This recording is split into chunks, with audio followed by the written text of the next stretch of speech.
Welcome back, everybody. This is Eric here with Olight Veteran 8888. Today we're going to be checking out the brand new Baldor Pro from Olight, and we've actually had this light a couple of weeks early before the release date. So I know a lot of times you guys will see these videos drop from various YouTubers. Generally, with a lot of new products, we tend to get these things a little bit earlier than norm, and that allows us to kind of put them through their paces, run them a bit, test them, and also helps us identify any potential issues or problems prior to the product being released. So we're going to check it out a little bit. The cool thing about Baldor, it is their only light now that has a laser integrated into it, so it's a light laser combo. They're doing these in black and flat dark earth, and we'll talk a little bit more as we go. We're going to shoot it a little bit, have some fun, and we've been beating up on this light a pretty good bit over the last couple of weeks. Been holding up pretty good. I do have a few minor criticisms we're going to bring to your attention, but for the most part, for the money, pretty nice little unit here. So let's turn it on. We've got 1350 lumens of output with a green laser. It is visible during the day. I wouldn't say super bright during the day, but it is a very bright green laser. This is a CZ Scorpion wearing an AAC Tyrant 9, okay? Otherwise, iron sights on the Scorpion. Now this is some of the streak tracer ammo. This is a cold tracer we're gonna run. We'll see how it shows up here. Have a little bit of fun.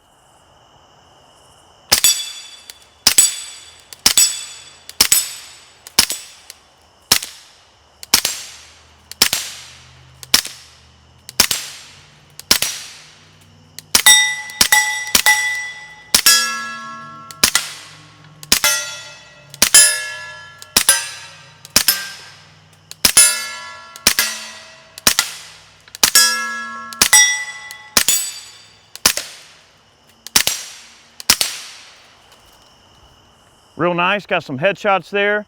The laser seems to be holding a really good zero. We have been beating up on this a good bit. One thing I want to mention about the adjustments on the laser device, okay? So you zero the laser here on the bottom. There's a couple of Allen screws, okay?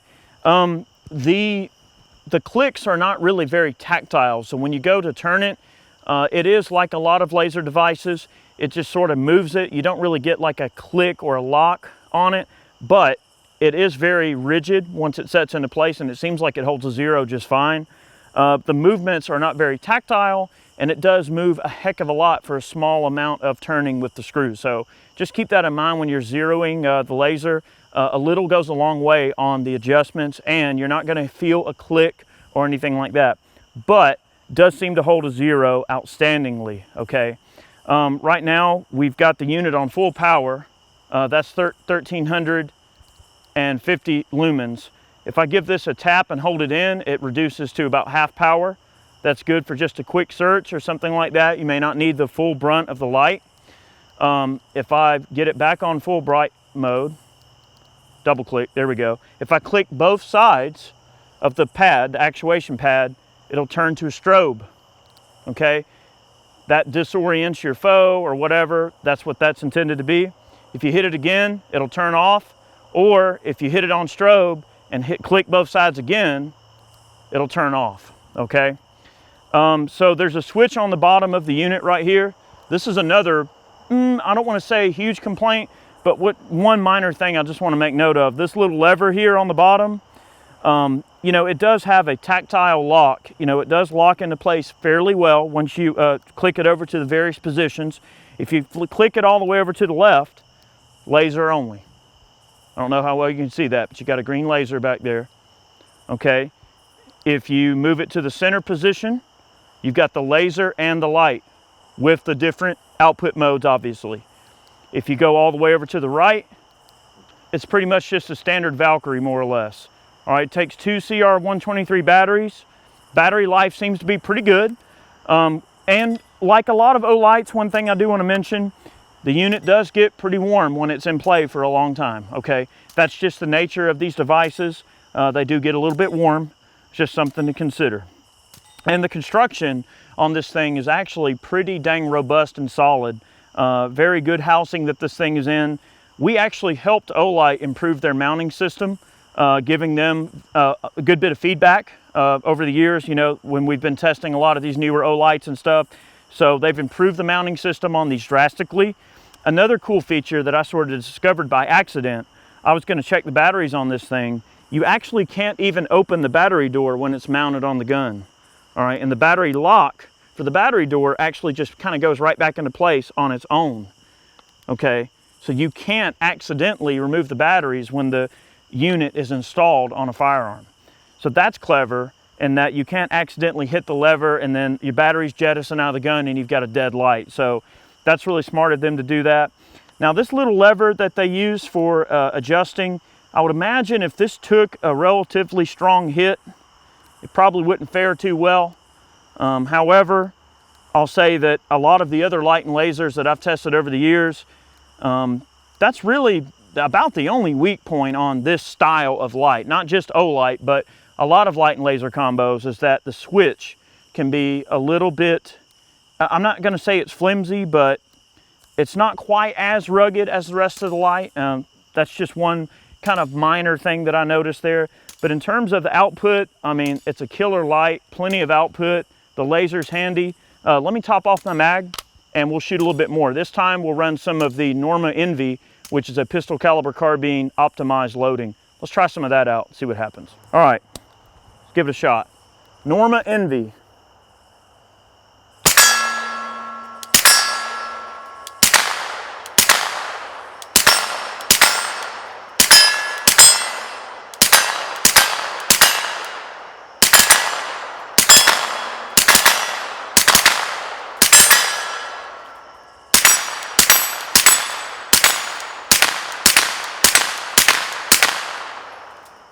That stuff's a lot louder, but bear in mind that stuff's running about 1,300 feet per second, so that's a pretty hot 9mm load. Okay, we haven't really seen any degradation of zero or accuracy with the light and running, you know, in extended strings. Like I said, I did leave this on while I was reloading the mag just to see. It's pretty warm, okay, as it's been running, but that's a common occurrence with a lot of these Olights that we've been testing.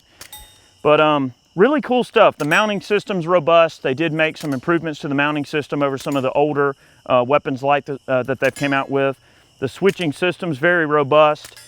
We have done some pretty dang detailed torture testing on a lot of these lights in the past, and Chad can probably agree, we were very skeptical about how these lights would really hold up. But over time, you know, they've actually stood the test pretty well. I mean, we've dropped them in the mud, played with them, shot them a lot, submerged them, and they hold up, you know. It's not a $400 Surefire, but for the money, it's a great light. So definitely something to look into.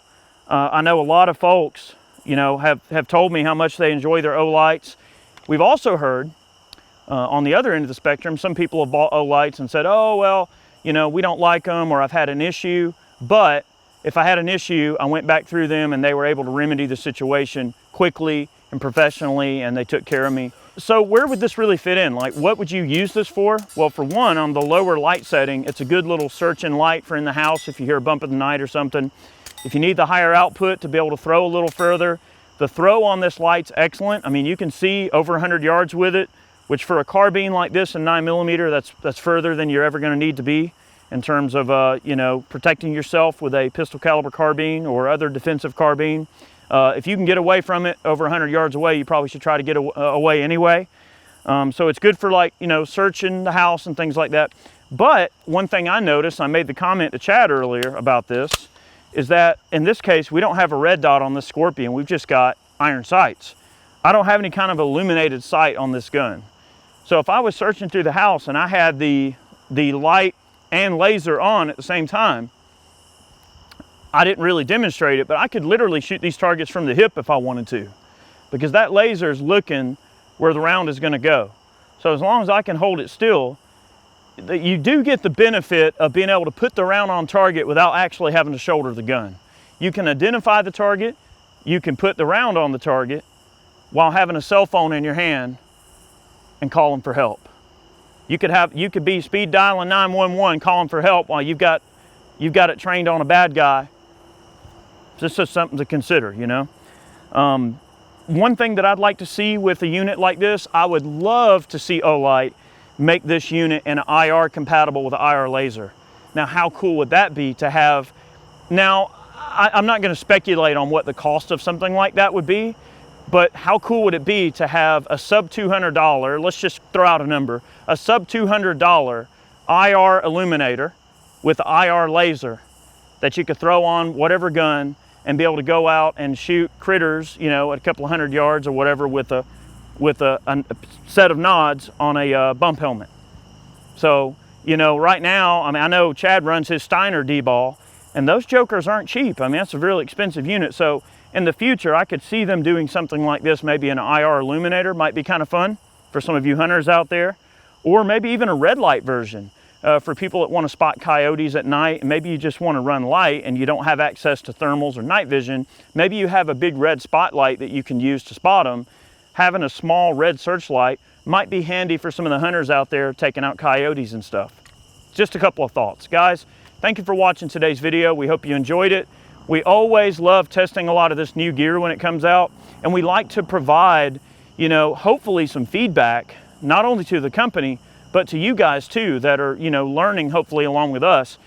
And it's just a great way for us to be able to hopefully inform you guys of what these products can do, and maybe some of their potential shortcomings, but also discuss the high points and the low points. So we feel it's important to really beat up on these things and play with them. So thank you very much for watching. We hope you enjoyed it yet again. Definitely want to take a moment to thank all of our man can supporters. Guys, if you purchase man cans to support the channel, thank you so very much for the support. If you guys are Patreon supporters and you donate money to us on Patreon, thank you so very much for your support. And definitely want to take a moment to thank all the folks who purchased t-shirts over on Ballistic Inc. All those funds go right back into supporting not only us, but all of your favorite content creators. And I see the orders coming through all the time, guys. I see where people are ordering shirts, and there'll be a multiple order with like Tim at Military Arms Channel, me, 22 Plinkster, 9mm SMG, and there's multiple shirts on that order. You're supporting all of those channels when you order a t-shirt, and you're supporting a veteran-owned and operated business here in Georgia. So thank you guys so much for watching. Sorry for that to be so long in the outro, but thank you so much. We'll see you next time. Many more videos on the way.